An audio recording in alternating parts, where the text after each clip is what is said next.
शुरू अल्लाह के नाम से जो बड़ा मेहरबान निहायत रहम करने वाला है। और सभी तरह की तारीफ़ें अल्लाह ही के लिए हैं जो तमाम मखलूक़ात का परवरदिगार बड़ा गफूरुर रहीम है। कम उम्र सिपह सलार। ये आज से 1300 साल पहले का वाक़या है। मुसलमान मुजाहिदों और सिंध के राजा दाहिर की फौजों में ज़बरदस्त लड़ाई हो रही थी। दाहिर बहुत ताकतवर राजा था, उसकी फ़ौज भी बहुत ज़्यादा थी और इस ताकत के गुरूर ही में उसने ये जुल्म किया था कि बहुत सी मुसलमान औरतों और बच्चों को कैद कर लिया था। ये औरतें और बच्चे मालदीव के जजीरे से समुद्री जहाज़ों में सवार अरब जा रहे थे।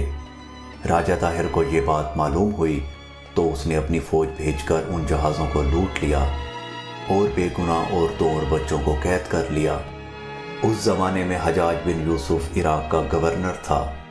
जिस वक्त राजा दाहिर के सिपाही मुसलमानों के जहाज़ों को लूट रहे थे, एक मुसलमान खातून ने हजाज बिन यूसुफ का नाम लेकर दिहाई दी कि ए अमीर, हमारी मदद कर। राजा दाहिर की फ़ौज के सिपाही इस औरत की ये बात सुनकर हंस दिए। उनका ख्याल था कि हजाज बिन यूसुफ उसकी मदद के लिए इतनी दूर किस तरह आ सकता है, लेकिन किस तरह ये बात हजाज को मालूम हो गई कि एक मुसलमान खातून ने उसे मदद के लिए पुकारा है। ये बात मालूम होते ही हजाज ने पक्का इरादा कर लिया कि उन बेगुनाह मुसलमानों को राजा दाहिर की कैद से आज़ाद कराएगा। ये इरादा करने के बाद हजाज ने खलीफा अब्दुल मालिक से सिंध पर हमला करने की इजाज़त हासिल की और फिर अपने भतीजे मोहम्मद बिन कासिम को सिपह सलार बनाकर मुजाहिदों का लश्कर सिंध की तरफ रवाना कर दिया। उस वक्त मोहम्मद बिन कासिम की उम्र सिर्फ 17 साल थी, लेकिन इस कम उम्र ही में वो ऐसा अक्लमंद और बहादुर था कि बड़े बड़े सरदार उसकी इज़्ज़त करते थे। मुजाहिदों का एक लश्कर तो समुद्री जहाज़ों पर बैठकर सिंध आया और दूसरा ईरान की तरफ से खुशकी के रास्ते दाखिल हुआ। जब ये दोनों लश्कर एक जगह इकट्ठे हो गए तो ज़बरदस्त जंग शुरू हो गई। अपने पाक मज़हब इस्लाम के हुक्म के मुताबिक मोहम्मद बिन कासिम ने जंग शुरू करने से पहले राजा दाहिर को कहलवाया कि अगर वो बेगुनाह औरतों और बच्चों को आज़ाद कर दे और आइंदा शरीफों की तरह रहने का वादा करे तो हम वापस लौट जाएंगे। लेकिन दाहिर को अपनी ताकत पर घमंड था। उसने ये बात ना मानी और लड़ने मरने को तैयार हो गया।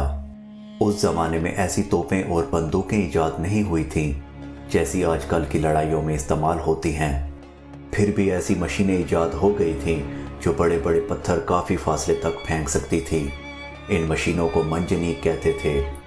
मोहम्मद बिन कासिम अपने साथ एक बहुत बड़ी मंजनीक भी लाया था जिसका नाम उरूस था। इस मंजनीक को कई सौ आदमी मिलकर चलाते थे और ये इस कदर वज़नी पत्थर फेंकती थी कि दुश्मन के किले की मजबूत से मजबूत दीवारें भी टूट जाती थीं। राजा दाहिर के दारुल हुकूमत का नाम दीबल था। इस शहर के बीचों बीच एक बहुत बड़ा मंदिर था जिस पर सुर्ख रंग का एक बहुत बड़ा झंडा लहराता था।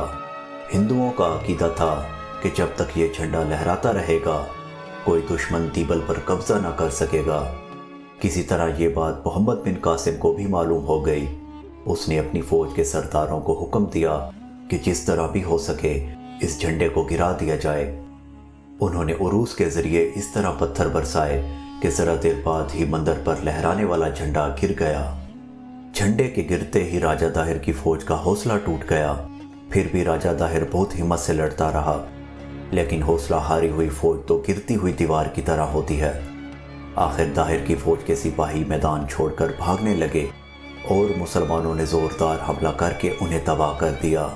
दाहिर ने भागने की कोशिश की, एक मुजाहिद ने उसका खात्मा कर दिया और यूं जुल्म और बेइंसाफ़ी का निशान हमेशा के लिए मिट गया। दीबल पर कब्ज़ा करने के बाद मोहम्मद बिन कासिम ने पूरे सिंध पर कब्ज़ा कर लिया। फिर वो पंजाब की तरफ बढ़ा और मुल्तान फ़तह करने के बाद मुल्क का इंतज़ाम दुरुस्त करने की तरफ मुतवज्जा हुआ। इस कम उम्र सिपह सलार ने न सिर्फ बेगुनाह मुसलमान औरतों और बच्चों को कैद से छुड़ाया बल्कि उन लाखों लोगों को भी सच्ची आज़ादी बख्शी जो दाहिर के जुल्म और बेइंसाफ़ी की वजह से जानवरों जैसी ज़िंदगी गुजार रहे थे।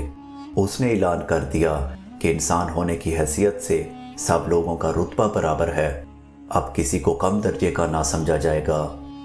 मोहम्मद बिन कासिम के इसी इंसाफ की वजह से सिंध के लोग ऐसे खुश हुए کہ وہ اسے ایک دیوتا خیال کرنے لگے، یہاں تک کہ کچھ لوگوں نے تو اس کا بت بنا کر مندر میں رکھوا دیا اور اس کی اسی طرح پوجا کرنے لگے جس طرح اپنے دیوتاؤں کی بتوں کی کرتے تھے۔ لیکن محمد بن قاسم نے وہ بت توڑوا دیا اور لوگوں کو سمجھایا کہ کوئی انسان اس قابل نہیں کہ اس کی پوجا کی جائے، صرف اللہ پاک کی ذات ہی اس قابل ہے کہ سب اس کے آگے سر جھکائے اور اس کی عبادت کریں۔